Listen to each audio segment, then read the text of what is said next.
ओम शांति। परमात्मा के आज मधुर महावाक्य है कि मीठे बच्चे, अब तुम्हारी सुनवाई हुई है। अभी उत्तम ते उत्तम पुरुष बनने के लिए हम पुरुषोत्तम संगम युग पर आए हैं।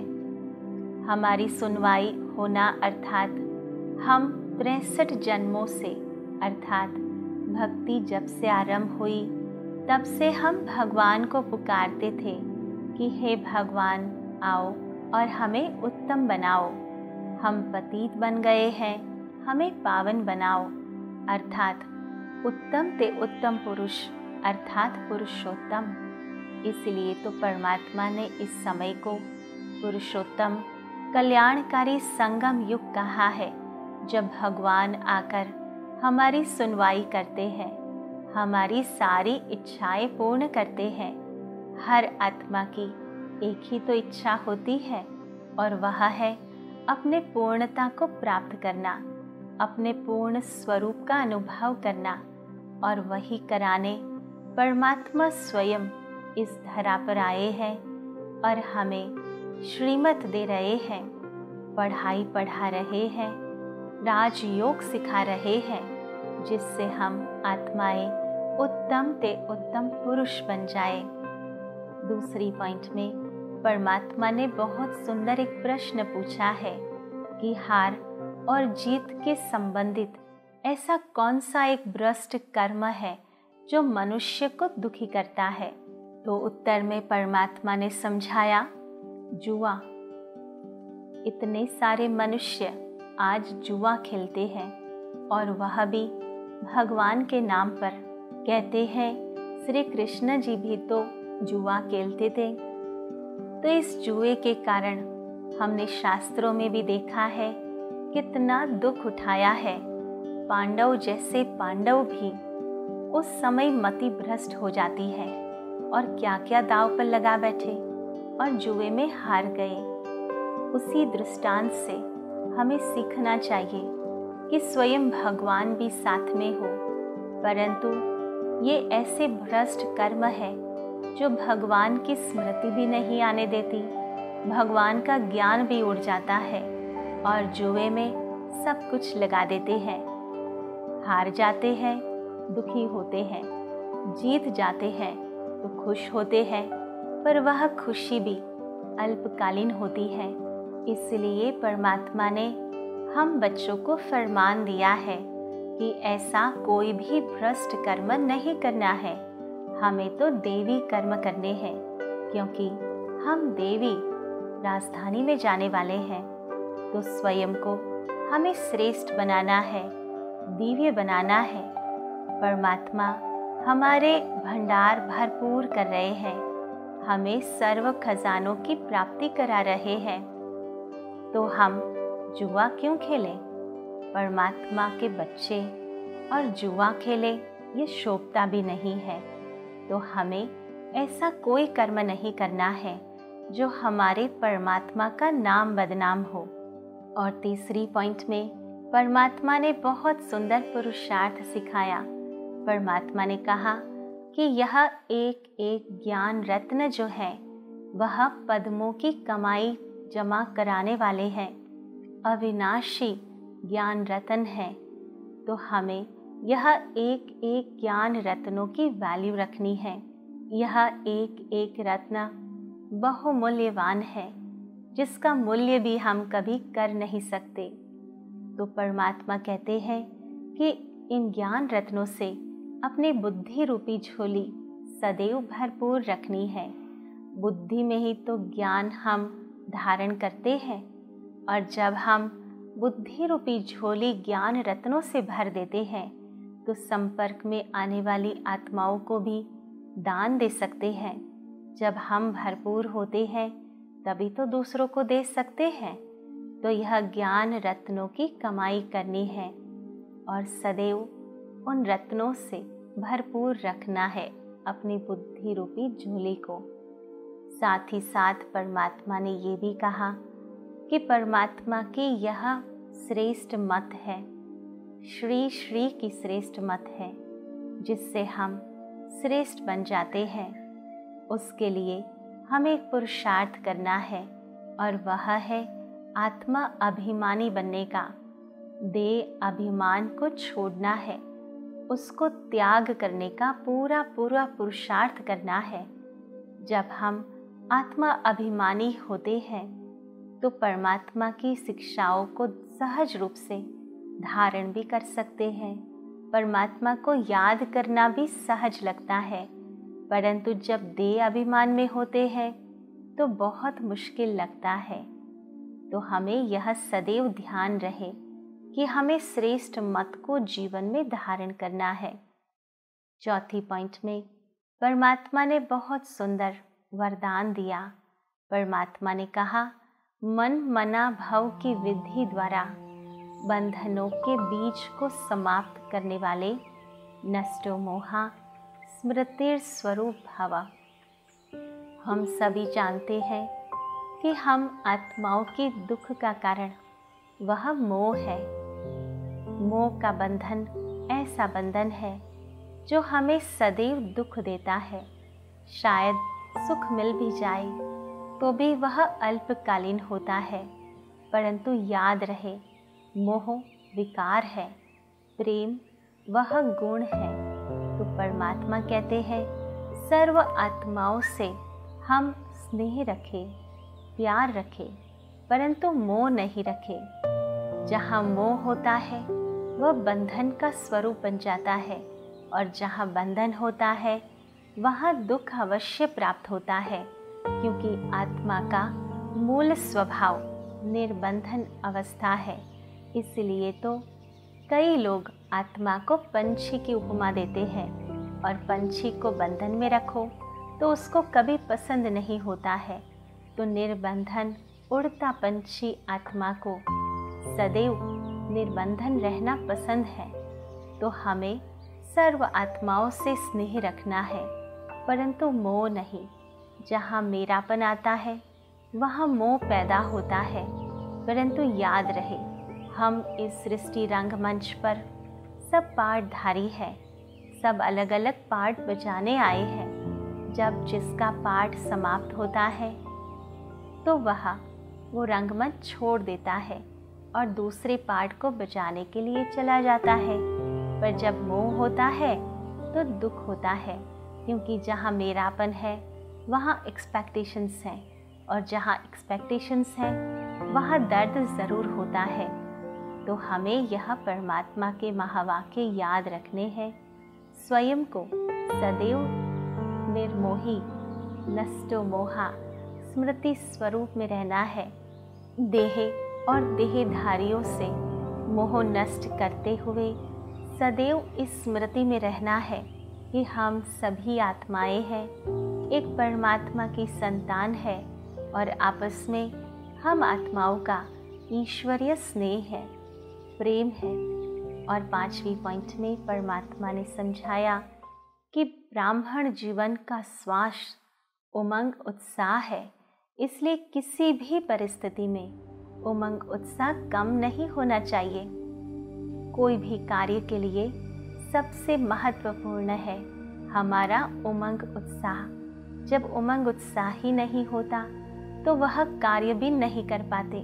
और जबकि हमारा जीवन आध्यात्मिक पुरुषार्थ का है, जिसमें बहुत सारे उतार चढ़ाव आते हैं, सब दिन एक समान नहीं होते हैं। हर समय हमें कोई ना कोई परिस्थिति को सामना करना पड़ता है, तो उसके लिए उमंग उत्साह हमारा श्वास है। कोई भी परिस्थिति, कोई भी परीक्षा हमारा उमंग उत्साह कम ना करे, इस पर ध्यान रखना है। तो आज परमात्मा ने विशेष रूप से यह 5 पॉइंट्स हमें समझाई। सबसे पहला समझाया कि हमें सदैव यह याद रहे कि यह जो पुरुषोत्तम कल्याणकारी संगम युग है, उसमें हम उत्तम ते उत्तम पुरुषोत्तम बनने वाले हैं। दूसरी पॉइंट में परमात्मा ने भ्रष्ट कर्म, जुआ खेलना, वह नहीं करने को फरमान दिया है। हमें सदैव देवी कर्म करने हैं। तीसरी पॉइंट में परमात्मा ने समझाया कि यह एक एक ज्ञान रत्न पद्मों की कमाई जमा करने वाला है, तो हमें बुद्धि रूपी झोली में ज्ञान रत्न भरने हैं और ज्ञान रत्नों का दान भी करना है। साथ साथ श्री श्री की श्रेष्ठ मत मिलती है, उस पर चलने के लिए हमें आत्माभिमानी बनने की प्रैक्टिस करनी है और देह अभिमान को त्याग देना है। चौथी पॉइंट में परमात्मा ने वरदान दिया, जिसमें परमात्मा ने कहा कि मनमना भाव की विधि द्वारा बंधनों के बीज को समाप्त करने वाले नष्टो मोहा स्मृतिर स्वरूप भावा।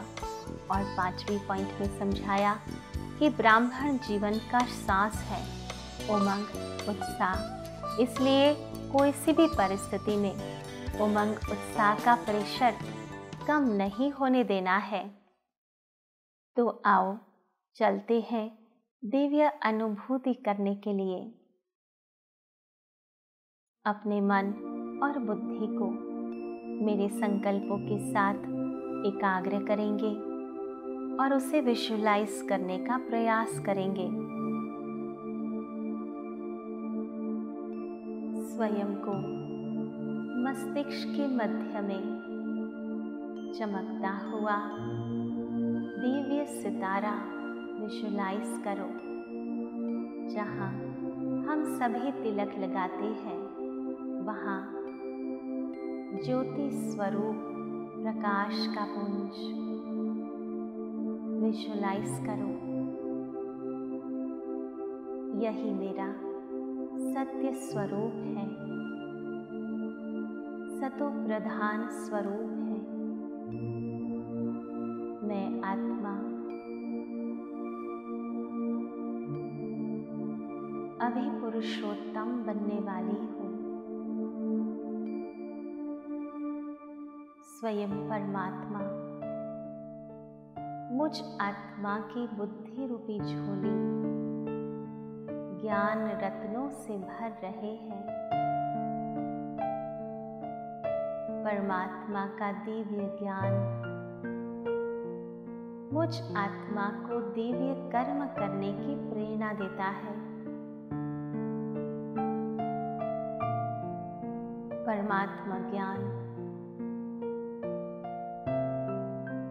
मुझे सर्व बंधनों से मुक्त करता है और सत्य समझ देता है।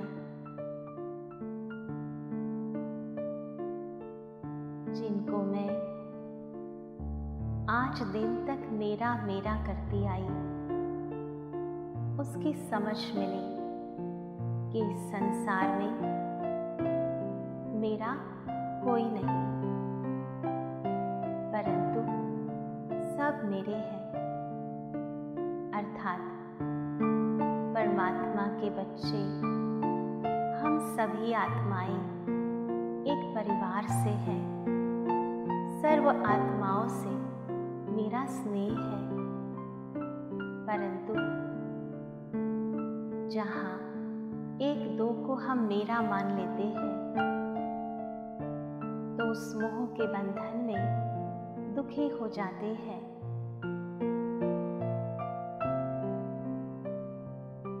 परमात्मा का ज्ञान मुझे नष्टो मोहा स्मृतिर स्वरूप बनाता है।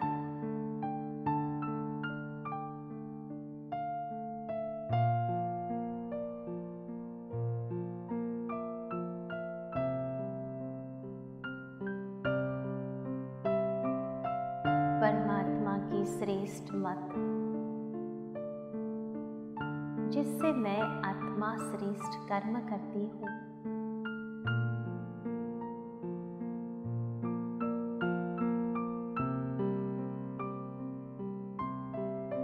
परमात्मा ने स्वयं मुझ आत्मा को उड़ने के लिए दो पंख दिए हैं, उमंग और उत्साह। जिन पंखों के माध्यम से मैं बड़ी बड़ी समस्याओं में भी उड़ने का अनुभव करती हूँ।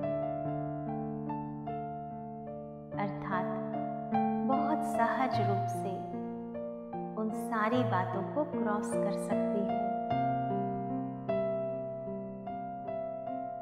ओम शांति शांति।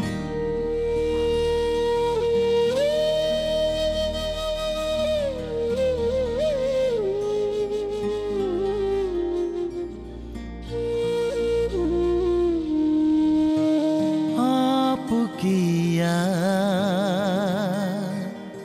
आते ही हम तो खो जाते ख्वाबों में।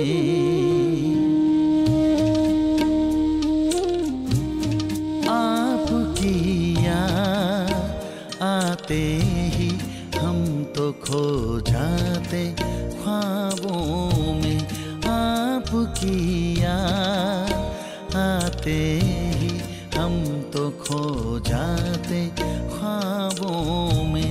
आपके पास आते ही हम समा जाते बाहों में। आपकी याद आते ही हम तो खो जाते ख्वाबों में।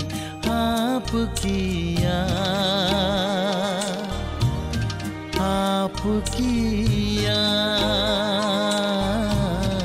आपकी याद।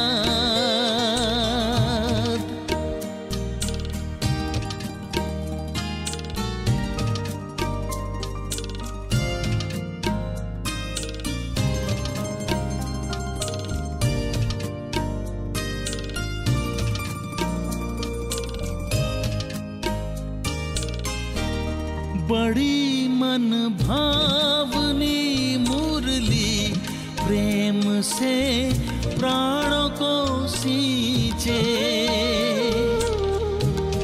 रसीली तान की ये डोर आपकी ओर ही खींचे। आपकी ओर ही खींचे। रूहानी स्नेह का जादू आपकी मीठी बातों में। रूहानी स्नेह का जादू आपकी मीठी बातों में। आपके पास आते ही हम समा जाते बाहों में। आपकी याद आते ही हम तो खो जाते ख्वाबों में। आपकी याद, आपकी याद, आपकी याद।